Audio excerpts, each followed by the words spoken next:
Understanding, Having the Blues, a guide to English idioms. Hello, everyone. Welcome to our English language learning series. Today, we're going to explore a common English idiom, having the blues.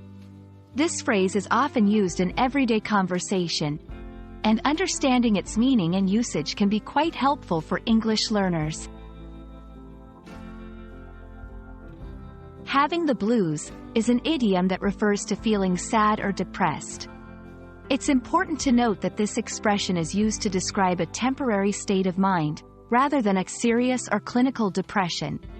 The term blues originally comes from music, specifically the blues genre, which often expresses feelings of sadness or melancholy.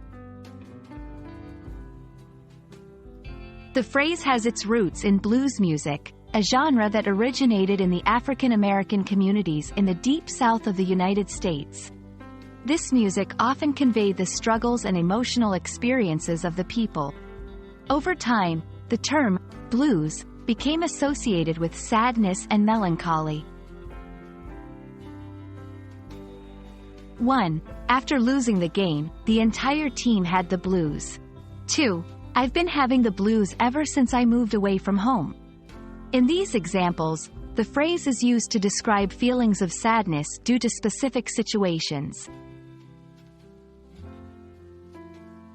Other idioms with similar meanings include feeling down in the dumps, also means feeling sad or depressed.